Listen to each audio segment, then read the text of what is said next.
Da maneira como está hoje, nós temos uma verdadeira obsessão em não cometer uma injustiça.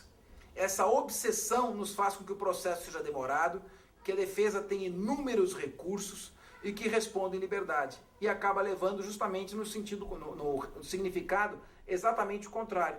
Nós acabamos criando injustiças no lado contrário. Meu nome é Ricardo Cunha Chimente, eu sou juiz de direito em São Paulo.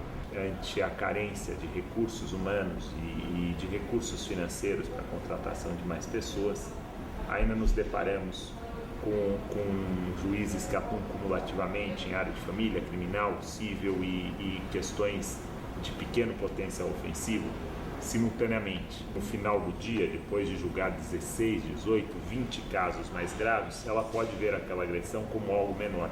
Na verdade, há um equívoco por vezes. Pode até existir um desvio de conduta de algum magistrado, mas normalmente os magistrados não são sádicos, estão convivendo com o sofrimento diário das pessoas e têm o mínimo de condições de avaliar o que está ocorrendo. Na área criminal, a segregação por vezes é necessária. Há pessoas de extrema agressividade que efetivamente têm que ficar segregadas, não só para fim de recuperação, quando possível, mas para que deixem de agredir aos demais.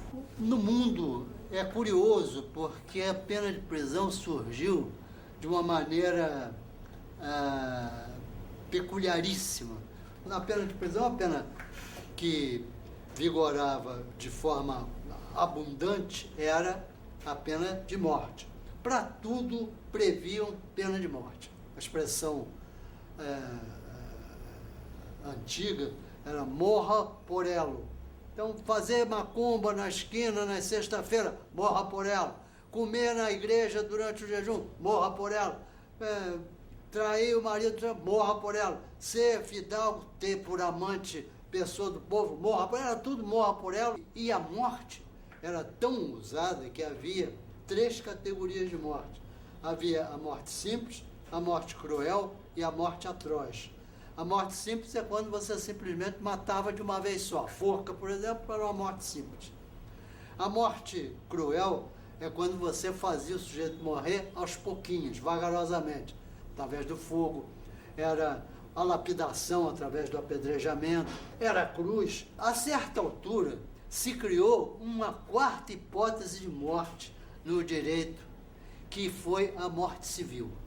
Ele perdia todos os direitos de cidadão. Se sustenta, e o discurso sempre, a retórica penal sempre girou em torno disso, que isso era em benefício dos condenados. Ao invés de matá-los, a gente tira os direitos civis dele e preserva a vida deles. O que, na verdade, não corresponde à realidade. Na verdade, o que aconteceu foi que os países colonizadores que haviam descoberto terras novas, Inglaterra, Holanda, França, precisavam colonizar essas terras novas.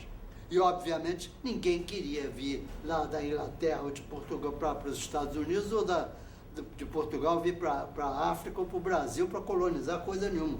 Então, a maneira que eles encontraram de realizar essa ocupação, porque tinha que ser de nacionais para garantir a posse das terras novas, era transformar a pena de morte em pena de degredo, em pena de desterro. E aí se enchiam os navios de condenados de Portugal para o Brasil, assim como da Inglaterra para os Estados Unidos.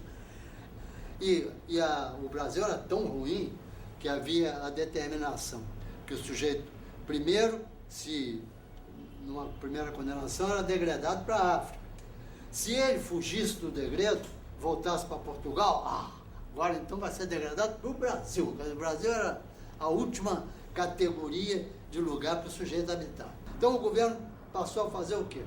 Deixava os navios encarregados de conduzir os degredados nos portos para que só partissem quando estivessem inteiramente lotados, para fazer menos viagens. Enquanto os Estados Unidos está meia lotação, já podia ir e voltar, lá eles ficavam. Isso foi estabelecendo um problema para os armadores, para os donos dos navios, que tinham que ficar mantendo aquela gente lá, ainda que de forma miserável, tinha que alimentar aquelas pessoas. Então, se inventou, começava o período industrial da Inglaterra, precisava-se de mão de obra para o trabalho. Então, os donos dos navios, nesse período em que ficavam aguardando ordem do Estado para partir, alugavam a mão de obra dos caras que estavam presos lá para as indústrias nascentes. A certa altura, o que aconteceu? Esses navios simplesmente não tinham mais condições de navegar. Estavam transformados em prisões. Os sujeitos ficavam presos lá durante o dia, trabalho forçado, e de noite se recolhiam novamente lá. E se os navios quisessem partir para viajar, não tinham mais condições. Aí, a certa altura, começou a superpopulação, que é a grande praga do sistema penitenciário desde os seus primórdios. Já começou nos hulks, quando ainda não havia prisões. Os navios é que estavam abrigando as pessoas. Começou a ter preso demais. Aí a administração chegou à conclusão: se a gente tem essa gente aqui nos navios e se está excedendo a capacidade, por que a gente não emprega fortalezas antigas, castelos antigos, gradeia aquilo lá, bota o sujeito lá dentro e continua alugando a mão de obra da mesma maneira, e que for a origem do sistema penitenciário essa.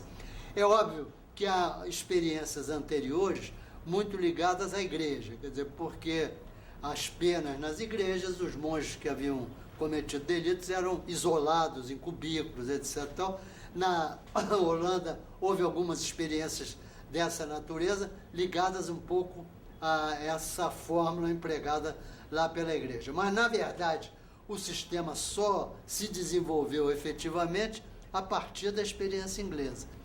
E nesse movimento de humanização surgiu a ideia, porque até então essa pena de prisão servia para quê? Como punição, porque o sujeito sofria pra caramba lá, e como escarmento, que intimidaria o próprio sujeito ou a população a não praticar delitos. Não havia ideia de regeneração. Quando, de repente, surgiu a ideia de se agregar a essas duas finalidades, a da recuperação. Vamos aproveitar, além dele sofrer porque está na cadeia, além de, com isso, intimidar a prática de delitos, vamos aproveitar para recuperá-lo, para ressocializá-lo, etc. No momento em que se fechou essa ideologia, muito ao gosto do cristão, que não quer fazer mal ao seu semelhante, pelo menos em obediência lá aos ditames de Jesus, eles ficaram muito felizes com isso. Quer dizer, de repente, a cadeia se transformou em algo que, longe de ser para infligir apenas o mal, ia funcionar em favor do próprio condenado. E aí se espalhou extraordinariamente essa ideia. Só que desde o início até hoje, ninguém conseguiu recuperar ninguém através da cadeia.